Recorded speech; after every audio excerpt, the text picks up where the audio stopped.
c'est quelque chose qui est totalement, pour moi, incompréhensible et terrible.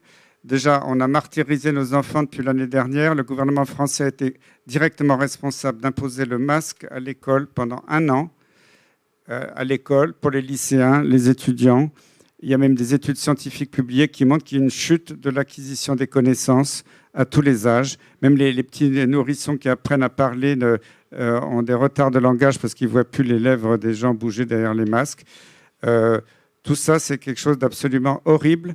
Et c'est la première année dans l'histoire de la médecine depuis un siècle que l'on voit des suicides d'enfants. Vous vous rendez compte? Et ça, c'est le gouvernement français, les gouvernements de tous les pays qui sont directement responsables. Il faut bien le comprendre. Ils rendront des comptes un jour devant ces choses qui sont abominables. Il y avait des suicides d'adolescents, ça a toujours existé, des adolescents mal dans leur peau, mais pas des suicides d'enfants de 9 ans qui se pendent dans leur chambre. Dans un hôpital parisien, il y a des enfants qui sont jetés par la fenêtre. C'est du jamais vu dans l'histoire de la médecine. Surtout qu'il y a des études scientifiques prouvées, dites randomisées dans le langage médical, c'est avec tirage au sort de populations volontaires, notamment au Danemark, des milliers de gens qui portaient le masque, qui ne portaient pas le masque, qui ont prouvé que le masque à l'extérieur ne servait à rien. Je ne suis pas anti-masque, le masque est utile. Si je suis à l'hôpital, je soigne un malade qui me crache à la figure, je mets un masque, il en met aussi.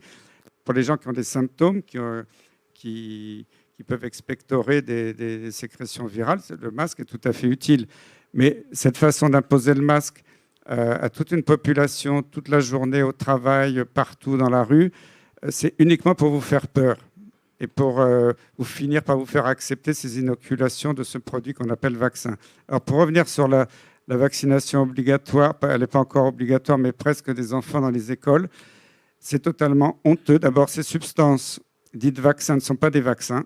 Il faut bien que ce soit clair dans l'esprit des gens. C'est une nouvelle technique qui n'a jamais été... Il y a un peu de thérapie génique dans le domaine du cancer, ça n'a pas toujours très bien marché, mais comme ça, inoculer des milliards d'individus sur des produits dont on est encore en phase d'expérimentation. C'est la première fois dans l'histoire de la médecine qu'on autorise comme ça chez des millions de gens dans tous les pays des produits qui n'ont pas été validés selon les normes scientifiques habituelles.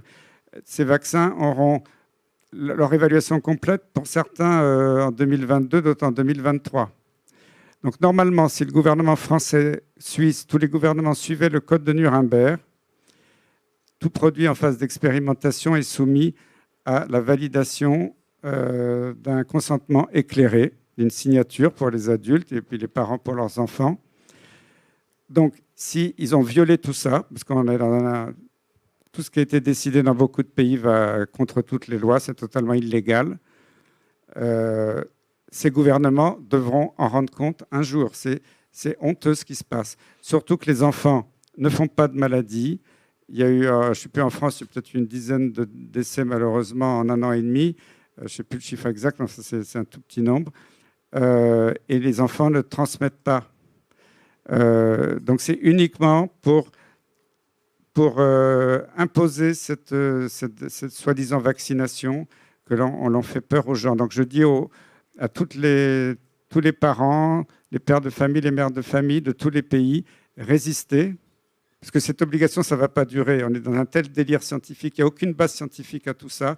Pour une maladie qui ne tue plus, le taux de mortalité vers 0,05%.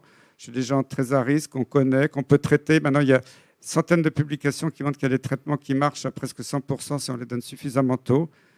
Donc, normalement, ils n'auraient pas le droit de commercialiser ces soi-disant vaccins parce qu'il y a des traitements qui marchent. Mais c'est pour ça que tous les gouvernements disent qu'il n'y a aucun traitement qui marche. Il faut résister. Si demain, en France, en Suisse ou ailleurs, tous les parents sont devant l'école le jour de la rentrée en disant on refuse votre vaccination, on refuse votre passeport sanitaire, etc. Ça ne tient pas 15 jours.